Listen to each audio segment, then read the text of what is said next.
Check this setup out. I'm going to be growing lettuce in this. They stack up on top of each other. It's going to be pretty cool. We're going to grow a complete cycle of lettuce in here. I'm going to test the soil. Get a look in it. See if there's any chemical transfer from the plastic. See if there's anything that indicates that the microbes are struggling.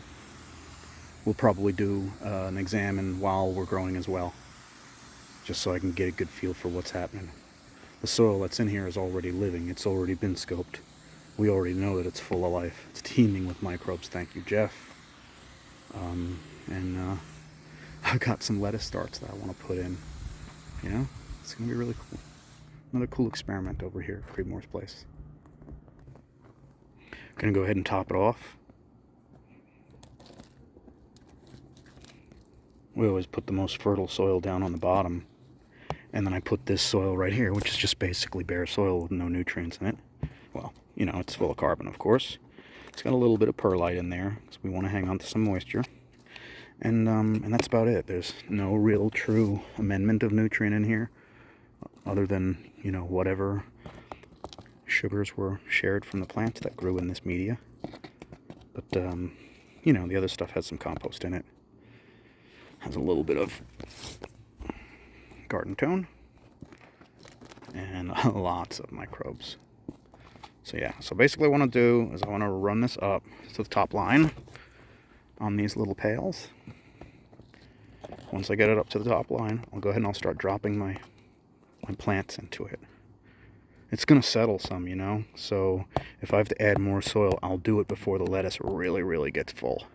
Because once they start forming heads, I don't want them to form heads, you know, down in here. I want the heads to be formed up top. So if it takes a little extra soil to do that, I'm okay with that, you know. But it does. It tends to settle. So we want to get right to that line. And if I have to add any more later, I will. You know, sometimes I might not add more soil. I might add some half-inch sifted wood chips. I like to make that up too, because it tends to hold some of the moisture in, and it keeps some unsavory things out, you know, like weeds and stuff like that. There you have it. I mean, you don't have to be too perfect with it. All right, let's go ahead and get some, you know, plants in there too. Here's a tray. We'll take this outside. Had this growing inside the greenhouses. Brought it in here to give them a good inspection, make sure everything looks good. Now we're going to go ahead and put them in. Alright, so this little thing right here is actually made with a soil blocker. You can see the roots right there. I love it. If y'all haven't seen the video on soil blocking, go ahead and go back to my page and have a look. It's up there. Maybe I'll leave a link in the description. But we're using these little soil blockers to make these cells, and then we drop some seeds into a little imprint in the top. It's like a little round detent. Put a couple seeds in there, and then I cover it with a little dab of soil, add some moisture, and voila. I won't be calling the extras right now. I hope y'all are not disappointed. I'm not going to do that. What I am going to do is just push them right in.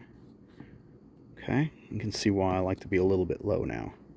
You know, you can make a little hole like that. A little hole like that. This is super easy. Let's fall over. Stand it back up.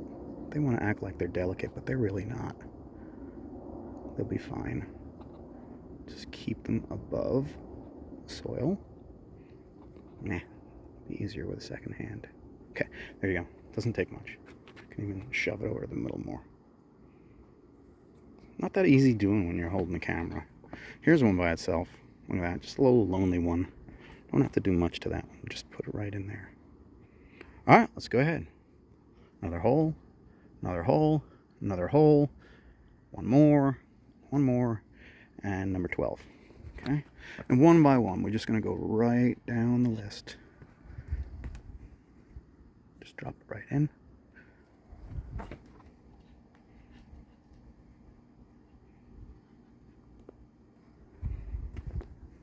In case y'all were wondering, I didn't put a lot of water on these before we decided to do this because it's just a little tricky handling them when they're soaking wet. You know what I mean? I'm not trying to make it difficult on myself. The truth is, folks, they don't even have to be tamped in. You know, You know, I know you saw me tamping that first one in. You just can get the soil right up next to it. That's fine. All of this soil right here will wick the moisture right to that little blob.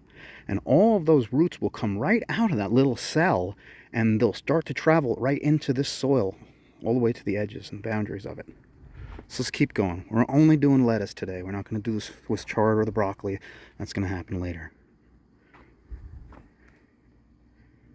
And this is it. Look, y'all are hanging out with Creedmoor in his garden. I don't know who or why anyone would want to do that, but... So there you have it. What is that? 9? Alright, we got to do more, right? Because I got 12. We'll get one more. So here you see it. I actually have to poke these holes out on the bottom. Right there, and there, and there. On all of them. Because I won't be putting little pots inside of these. I'm actually going to stack them, and they're going to kind of hang out together. So we'll go ahead and use the drill, pop them out. On the inside, once you get them popped, the little piece of plastic is just sort of poking up. So I'm going to reach my hand in there and pull all of those out. Okay, and there you can see it. They're all popped out.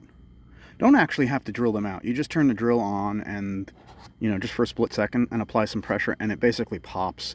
I think the holes are already sort of perforated, or they're already made when they stamp this thing out. Maybe you can see it better right there.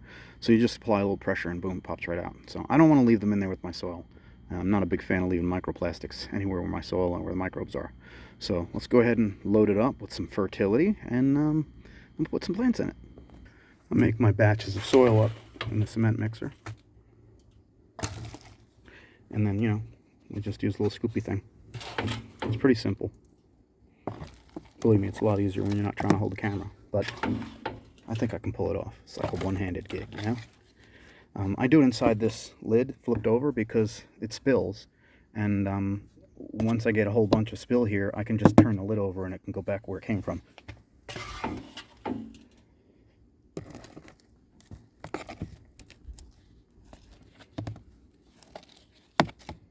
Okay, we'll just sort of spread that out. That's maybe a little more than I needed.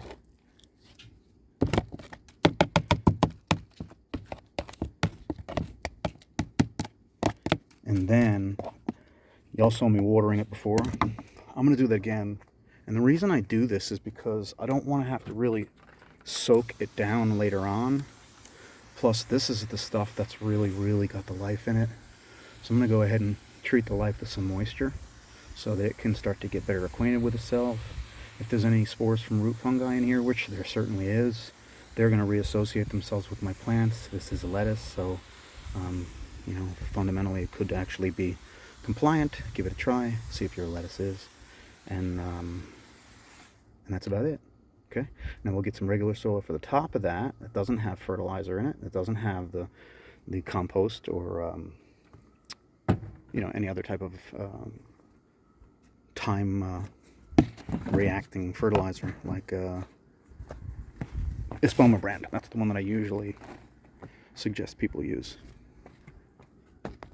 Pretty much anything in their tone lineup is going to be good. The garden tone, plant tone, you name it. It's a pretty quality line. We use it here because it's available on the East Coast. Y'all got somebody else on the West Coast, use them. You know what I mean? It's all the same stuff as far as I know, as far as I can tell. But it helps when you don't have access to anything better than that, and you know, sometimes you have to buy something. So here you go. Last little bit. So all said and told, these little planters, you can get them at your dollar stores, I think. I think that's where my girl got them from. I don't know, they're probably $1, which is, you know, pretty good economy. They look good. That's really why I'm doing this. And I also want to see if there's any transfer of plastic to my soils. So that's always, always, always, always in play. Ever since we built the lab, I need to have a reason to keep the lab. And that's the reason. All right? So let's make some little holes. We'll do the whole thing here together. Right? We're making that little bed for the baby lettuce to sit into. Just come over here to our master tray. They already got roots coming down the bottom. Look at that, folks. Come on. Welcome back to Eden.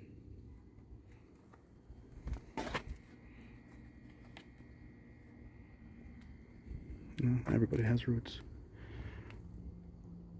At some point here, one of these plants will establish itself as being the dominant plant. Yeah, I know. folks. I haven't done housekeeping. You can see the wires all over the place. Creedmoor's a mess today. Just trying to get some plant stuff done. We just finished working in the vineyard, you know.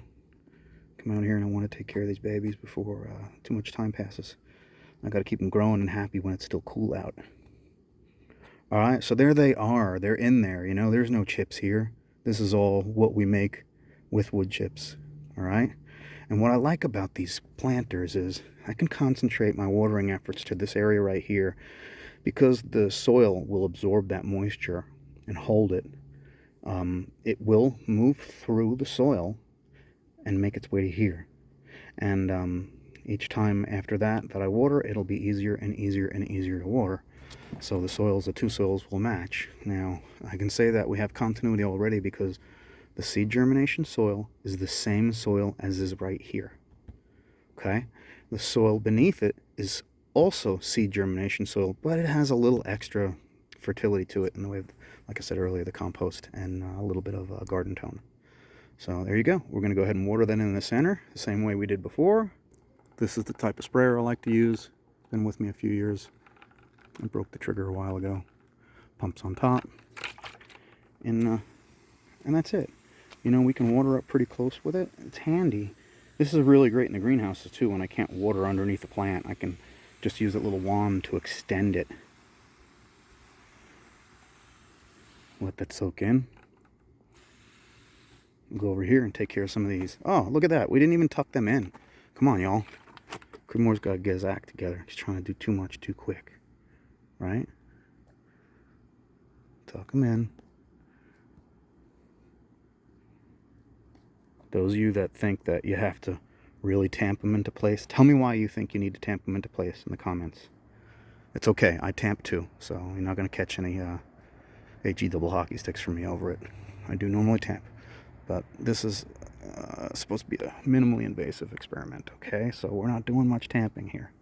Plus, y'all know how delicate lettuce is. And I know how hardy those roots are. Holy cow, folks. Those roots, they just want to grow. It's amazing. It really is. This soil, if y'all haven't seen the soil making video, please go ahead and watch it after you're done seeing this. That's what this is. And this stuff is phenomenal. All my years of growing, I mean, holy cow. I love it. I love it. I just love making soil with wood chip compost. I have not, in all my years of growing, I've not found a better way to grow your plants. Doesn't really matter what type of plant it is. It'll grow anything. It really will. You know, folks that poo-poo wood chips, and they talk nonsense about wood chips, they just don't understand the power and energy that they contain. They just haven't learned for themselves, you know? I don't know. I'm doing the best I can to explain it, but still, you know, those old ideas, those old concepts and understandings about how wood chips steal nitrogen, they're still out there. Guess what? We're done. That's it. That's it, right? 4 of them. 12 lettuce, planted out, ready to rock and roll. Y'all want to see what they look like stacked? Let's do that too. There you have it. I got them stacked. You know, just one on top of the other. I'm sure they can be stacked higher, but with this type of surface underneath it, I don't think that's such a good idea. They're going to end up in the greenhouse, at least for a little while. They haven't been hardened off yet. I mean, yeah, it was 25 degrees yesterday, so yeah, we're going to care for them with kid gloves for a little while. Anyway, you like what you see in this uncut version of Creedmoor. If you need more information about this stuff, tell me in the comments. Chat me up. Give me a chance to help you, to share what I've learned. And maybe we can make each other better. Peace out, folks.